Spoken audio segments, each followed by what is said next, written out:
you're grieving. I was like, what do you mean? She's like, yeah, I'm grieving the loss of my marriage. She's like, no, you've suffered so much loss. The loss of your child. And then the fourth and final surgery for endometriosis, I lost my ovaries. So again, it's like now just putting a cap on every chance I ever thought that I would ever be a mother. And, that was the day when now I realized, like, I didn't realize, like, I was literally, I was grieving. I'd been grieving. And I was not giving myself that room to actually grieve and acknowledge that, yes, it's a loss. And like, we shouldn't just, I don't think it's advisable for people to just walk around on this planet without processing loss of any kind. It's my child, it's my ovaries, it's my marriage. At the time, I had just also finished, I just, my role was redundant at Unilever, which was not a bad thing. It was wonderful. It was a beautiful end because I was getting into another thing. I mean, there was just so much, but I wasn't processing that. And I didn't realize that did not define me as a woman. So I had walked around this planet believing that being a mother defined me as a woman, was my essence. Yes, I believe it. Like, it's like the signature of a woman, like our womb, our uterus. It's such a sacred thing, right? It's a thing that differentiates us and distinguishes us from the other gender. Like, we have this thing where we're able to nurture. But even though I cannot physically, like, and naturally conceive, I can actually do it in other ways. It can be assisted. I think one of the I usually say it's like a funny way. My gynecologist, I love him. He, like when he was now after surgery, in the morning he comes, like, yeah. Then he's just like, yeah, sorry, Elsie, I have tough news. We weren't able to save your ovaries. Then he held my hand, was like, but it's okay, you'll be fine. And your uterus is beautiful. I was like,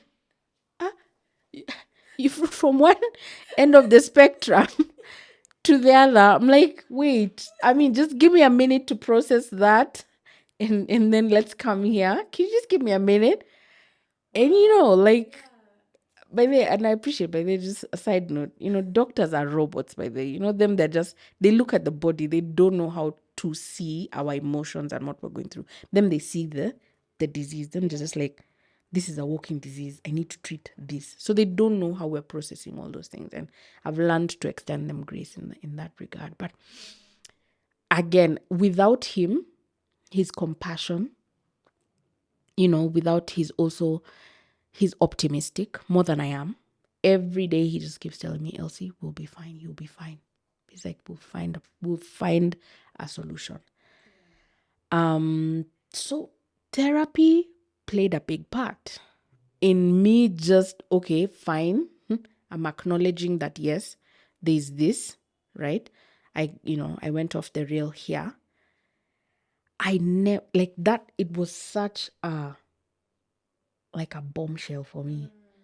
She just told me, she's like, Elsie, you are, because at the time I think I was going in for therapy. I was like 41. Yeah. She's like, Elsie, you're a 41-year-old, but your 16-year-old is your, what did she call it? What's that? How do we call, like, the president, the defense, what do we call the chief of defense? That, that, commander in chief. Yeah. Exactly. She's like, you have a 16-year-old commander-in-chief who is now protecting you from experiencing any pain, and therefore is also not allowing you to mourn that loss. So that's when I went into the exercise of now writing that letter, acknowledging her, saying sorry to her, saying, girl, you can just, Wusa, just calm down. I got this. And yes, I acknowledge that, yes, thank you for protecting me when you needed to protect me, but I got this. Like, I have to leave now. I have to almost like not let you go, but just, I acknowledge you, but I need to move. Like, I need to progress. I didn't realize that. That was just like, I was like, what? It was a moment. And so it was a lot. And that really liberated me. And now I'm just like, I would have loved to be a mother. I would have loved to be a mother. Me, my children, let me tell you something, they'll be spoiled. Rotten. In fact, I used to say, in my head, I used to have this narrative of it would be very difficult for me to discipline my children. Like, I don't know what would make me do that. But again, that's a response from, again, the experience now from childhood. But I feel like, and I know that I will be such a badass mom when I do get that opportunity.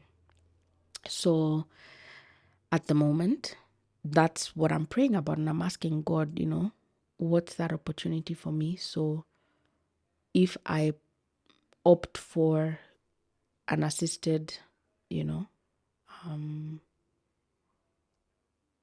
method, or if it's adopting, I am game. I am so game. So you're still very open. Oh my God. 100%. It never changed. Never changed. Yeah. It just was, I was carrying it as it was defining me. And therefore it was limiting me from doing and living again. Just, I was like, is it necessary for me to define myself as not worthy of having a child or being a mother or being loved because I can't have my children naturally?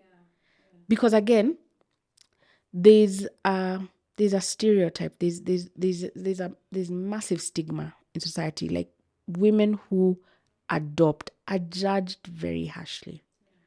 We've seen, media personalities. I think we know of one big one, who, just got backlashed, for just choosing to just adopt.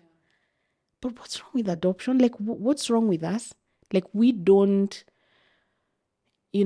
I've seen sad stories, and I've heard sad stories from the endometriosis community of women whose marriages again are suffering because again they can't conceive, and their husbands just leaving them because again they believe if they can't see a child with you, then you're of no use to them.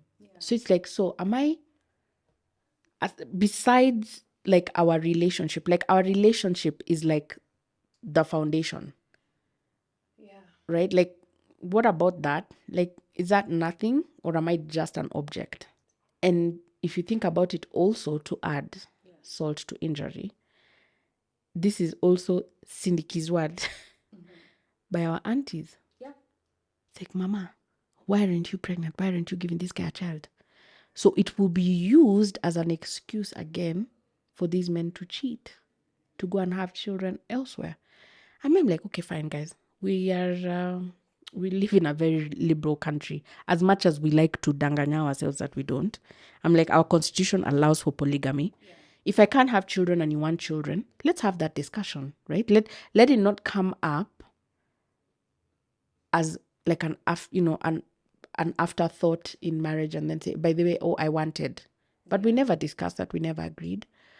And so let's have room for those kinds of discussions. And let's also just try and address the stigma around, what does motherhood actually mean?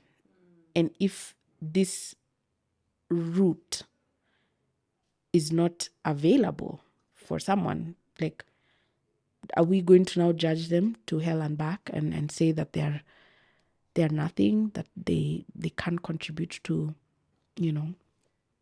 this country's economy and stuff like that just because? And I think I was sharing with you earlier that, again, women, we have to unlearn carrying pain as part of our identity, because society has also made it like the minute you're born, pain should be part of your identity. Like you carry it. It's part of you. Yeah. Like, that's why we've normalized period pain. That's why women will suffer in silence for years and in shame because they can't come out and speak up. Yet, if we speak up, we're then acknowledging there's a problem. Yeah. And the other thing that I learned again in therapy was, did you know that now sitting with this pain will actually, you will normalize being mistreated and being shortchanged, and you will just accept mediocrity. Yeah. And you'll just be like, yeah, but this is the journey. No. And the other thing for me, why I also, now I think for me, I'm celebrating myself also for how far I have come. I'm like, I will be a better mother knowing what I know now, having dealt with some of my pain, right? So I'm not going to pass it on to my child. Yeah. Yeah, I get what you mean. And just to go back to with your relationship with your doctor, right? At the beginning, even as you were telling that you need to get pregnant, he didn't exactly explain why the urgency to do that, right? Then is there a case to be like, there's very limited information and victims are just expected to just figure it out themselves? Like how do you even do that? I think that's the reason why I started the foundation, to empower women with the knowledge so that they know that they can ask these questions, right? So it shouldn't be automatic that someone just comes, you go into a consultation room, immediately you leave there like, we're going to put you on birth control, we're going to do this, and you're just saying yes to everything without questioning. Hey, but wait a minute, hold up. What is the impact of this prognosis? Like, in future, if I want to conceive, if I want a child, what is this choice going to, how is it going to play out in the future? Like, is there anything that I should be mindful of? Yeah. And for me, I think that's where the difference is between my current gynecologist and the one I was seeing, the first one I ever met. The one that I'm seeing right now will sit you down and ask. By the way, he will give you time to ask all the questions. Yeah. He's not in a hurry, And I think that's what's happening with a lot of. We have. I mean, our healthcare system in this country, of course, we know is under resourced. Yeah. We know that for a fact. So there are like, I think 1,000 doctors or something, like 5,000 or that in this country of like 50 million people. What are we talking about? Like, how, right? So of course we're going to have now, people who will make rushed, uninformed decisions because, again, they lack the information, they lack the knowledge. And also the doctor is just trying to solve a problem for here and now. He's not thinking about the future, for tomorrow, for now. Him is just trying to sort out your pain now. But we have to know as women that we have the power to ask those questions. Especially, I usually emphasize this to the younger girls. Like, you have permission, ask the questions. I did a couple of videos just for, like, if you're going in for a consultation, what questions do you ask your doctor? Like, what must you know to prioritize? Like, the fertility conversation, it's like so important. And like my gynae and I say, the journey of, or rather managing endometriosis, 20% of it is actually surgery. 20%. So there's 80%. And what's that 80%? There's your mental health, because you're suffering, you're going through pain. And I think we think pain is normal. It's like, it's okay. There's not chick. She shared with me, there was somewhere I was speaking. I was just encouraging them. I was like, girls, please don't sit with pain. She was like, okay, so, but how do you know pain is bad? I was like, so how bad is your pain? Yeah. And she's like, I pass out. I was like, hey, you pass out? Yeah. And you're like, that's fine. She's like, and how long do you pass out for? She's like, I don't know. It's like maybe 20 minutes or something. And I'm like, there you go. But we've normalized this. Yeah. So for you, Sally, like with your daughter, it's telling her, speak up. Speak up. There's no shame. Let's not shame our children when they come to us and we're telling them, because that's where it comes from, right? So we don't realize that it's this, like for me, I didn't realize that if I spoke up early, right? And if I had a more knowledgeable healthcare professional, then we would have addressed this issue a long time ago, sooner rather than later. I wouldn't have had to lose my ovaries. I wouldn't have had to go through all this. I would have preserved my eggs. Like I would have done something to give me a chance at motherhood. Yeah. So I think, again, it's just information, and it's so true. Like, we perish figuratively and sometimes also physically because of a lack of knowledge. But there's just so much information out there. So I think for me, that's the thing that I think the fire in my belly now is helping girls realize that dream. Yeah, and for you, I think I've seen yourself, or rather someone described you as an endometriosis survivor, right? So after the surgery, were you completely done? No. Or Endometriosis doesn't go away, unfortunately. It doesn't. But I've gone through an excision surgery. So he removed everything. And to date, I've not had a period, which is great. I miss it sometimes. I'm like, again, just the essence of womanhood. I'm like, just experiencing a period, just seeing that blood, and just, it's like part of womanhood, right? So like nowadays, I always pass like I'm in the, I'm in like a store, a supermarket, and I'll go by the pads, and I'm like, wow, like this whole category has evolved. Oh wow, look, there's cotton products, there's all these nice funky products nowadays. I'm like, oh wow. Oh well. Then I move on. So now I'm in an interesting season now, which is perimenopause, which is now protecting.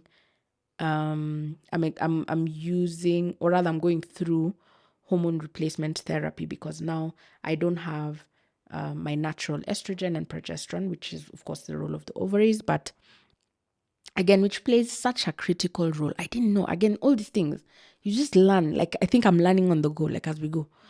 That the estrogen actually plays a critical role in protecting me and you from premature heart failure and osteoporosis, which is bone density. I just thought like estrogen is just happy hormones. Yeah. That's it, just to make me happy. That's the one job it had, that it has in life, but it's critical. I didn't know. And so now I'm in another stage of dealing now with the effects of endometriosis. Now I'm perimenopausal, experiencing hot flashes, but we're managing the hot flashes because I'm using topical estrogen, and then progesterone, which is the coil that I have, Mirena. So again, like it's a new, like I've entered into a new level of a struggle. Because Mirena is a birth control. Yes, it is. So you're on birth control, Yes. despite the fact that. But just to enjoy the benefit of progesterone. That's it. Wow, that's crazy. That's crazy. It's funny how much more we have to do to replace just the natural workings of the body just because one thing refused to work the way it's supposed to work. Damn. And what are the cost implications? Oh God.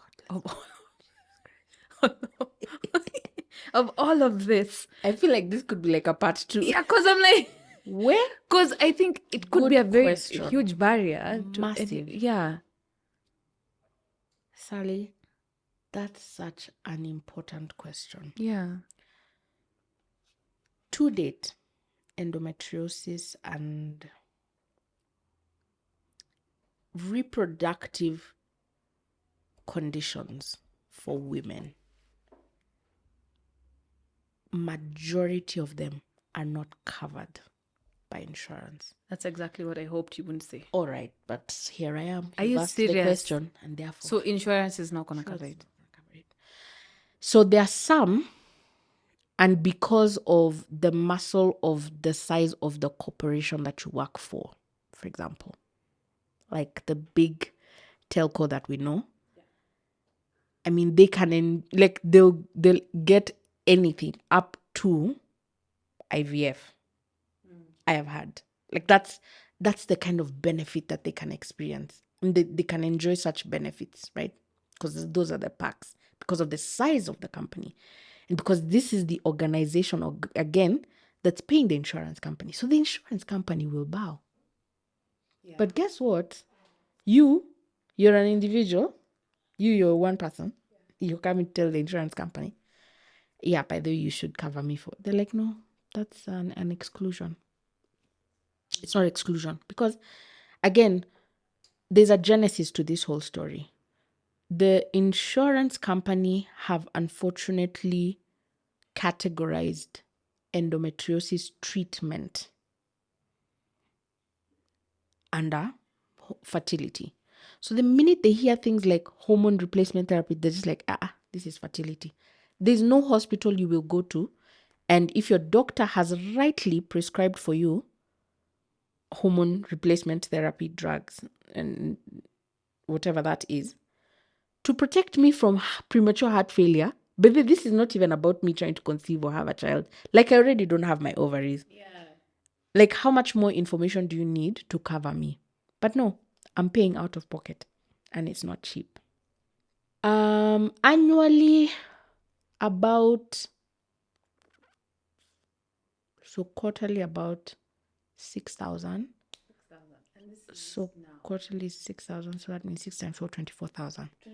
So for the rest of my life, until I get to my legal, quote unquote, menopausal age, I am going to pay out of pocket. Are you serious? Yep. And we haven't even talked about the previous. No, we've not talked about that. And the surgeries. We've not talked about that. We've Which not are talked also about, not covered. Yes.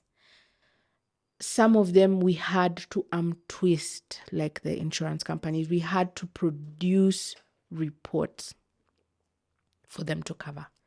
And some of them covered, like, like, okay, fine, we'll cover a 10th. I love for the civil servants, because NHIF will cover them, and they'll go for those surgeries, and it's paid for.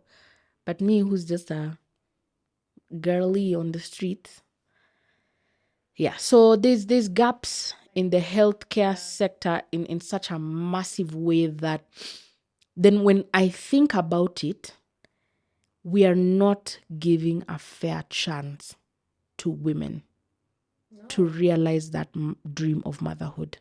Do you see what I mean? Like, there's such gender bias in the healthcare system.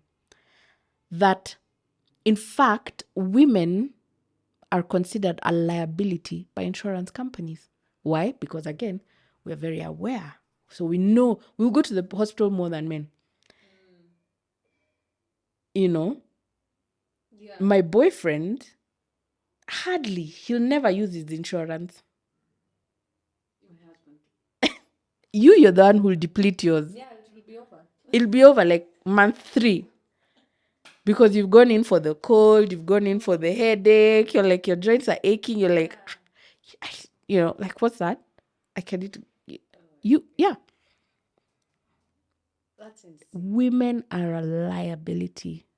The insurance companies here's like, what? So we have to work so hard again to go against that grain.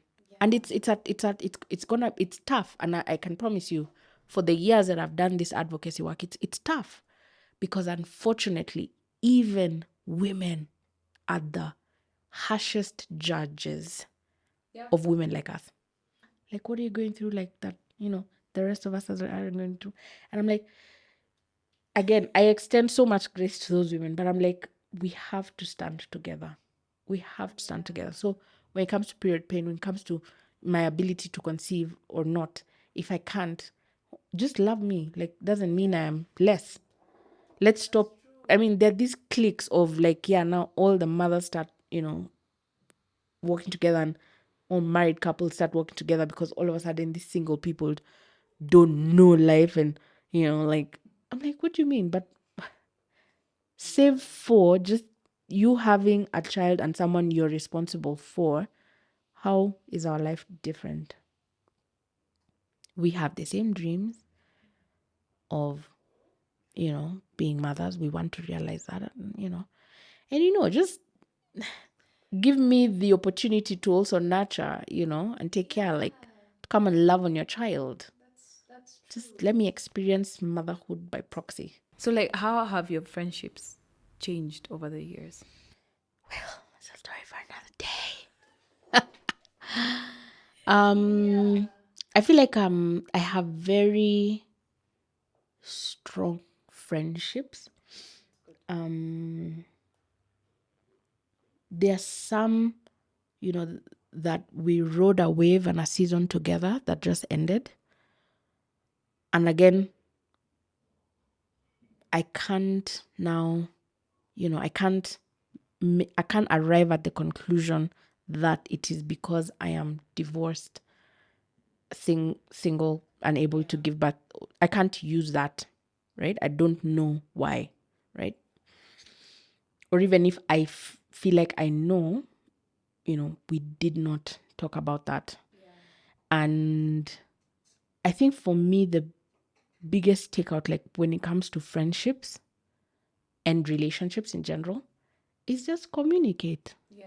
Right? So me, who's feeling shunned by you, I need to come and say, by the way, I really enjoy our friendship. I might not understand what motherhood means, like, like what your journey demands of you, but I would love to still, like, whatever opportunity there is, I would still love to pursue our relationship and also be a part of that, because I feel like that's what we don't do well, especially from an African context. We don't communicate. We don't communicate our expectations, and it's okay. Like, it's okay for me to say to you, or for you to say to me, else imagine, like, I probably have room for once a month. Or are you okay with just coming? Because me, probably I work like for a fully remote company. Do you just want to come to my house and work from my house? And then, let's just use that as an opportunity.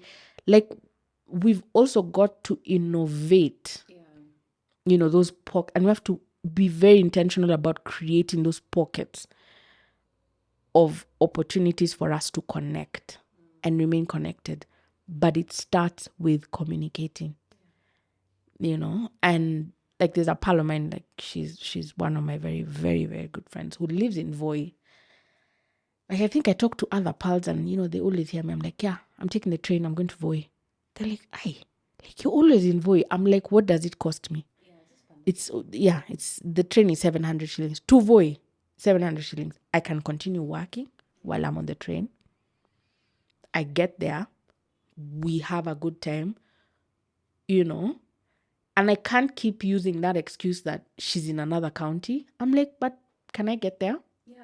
Is it within, again, my ability to get there? So I'm like, and then she's got kids. Again, all my, a few of my friends, some of my friends have kids, and they allow me to love on their children. Yeah. In fact, they're always like, Kai, it's like LCA. I'm like, yeah, but I love them.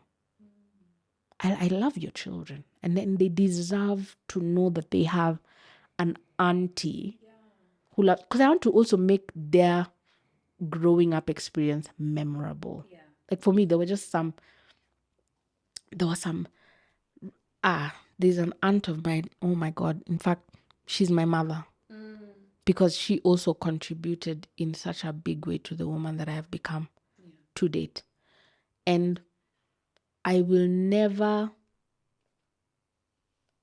that's part of my dream, because that's what I wanted to be to someone else, like, to another child, to a child, of course, that comes into my life. So I want to, there were good things that I grew up experiencing. And of course, the horrible things, but if I have the opportunity to pass that down to anyone, I would. Yeah. In a heartbeat, I would. One last question. What kind of support exists now for women who are going through endometriosis? Well, there are a lot of, there are advocacy groups that are out there. There's a lot of interest right now for around this whole topic, and which is great because we never had it. We absolutely never had it. And so when I look at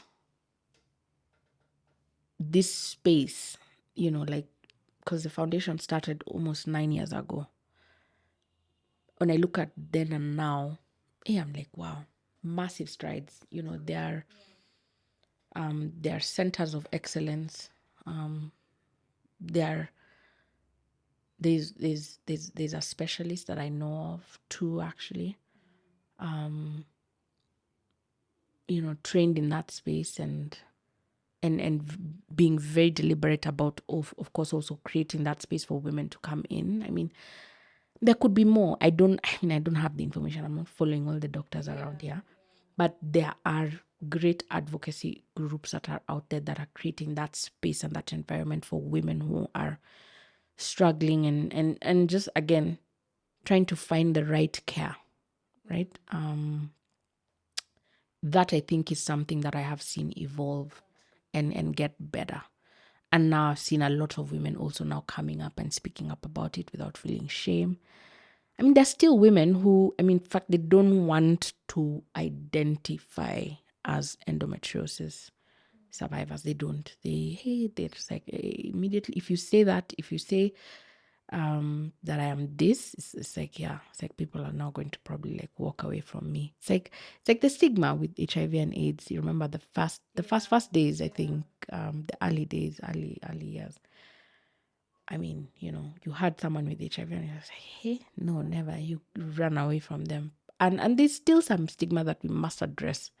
But we continue to do that. And that's why we make it okay for these women to come out and share. And so for me, at the center of everything that I do, and again, the thing that is the fire in my belly is the girl, is the 16-year-old girl who's starting her menses and is just realizing, oh my God, I'm in pain. Yeah. I want to end that normalization so that she has a chance at motherhood or whatever that is. Yeah. And thank you so much for the work that you do. I know, a lot of it is rooted in a lot of pain, especially personal pain, right? But so long as you're able to help even one person, there's purpose to your work. So thank you so much for doing it and for sharing your story here. And do you have anything else you'd like to add? No, it's. I think sometimes. I think the unfortunate thing about this whole condition and like when I share the story, it's like people. I think human beings just. I think the only thing they want to live with is the pain. Yeah. I think I would love for people to actually see that I am a fully functional being. Yeah. And so, aside from, yes, the challenges that I'm going through, that I'm dealing with, which is the same, I think, for other women who are struggling. I think we want space. We want to know that there are people who are compassionate and who will also push us when we don't realize it, that when we're sitting there with pain and we're just, and we're not addressing it. Someone who will push us to say, hey, I think you should go to the doctor. Yeah. Just pick the positive and don't, don't wear something like around and say, oh my God, oh yeah. No, I don't like that. Like, we're okay.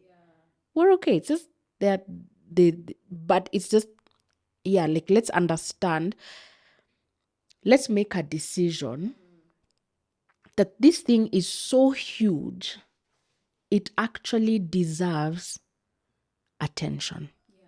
And we need to actually make it and elevate it to become a public health issue. Like, why should so many women continue suffering? Let's do some, rather than, yeah, oh yeah, oh yeah, no, let's do something about it. Help us to challenge the insurance companies. Help us to push to get a policy in place.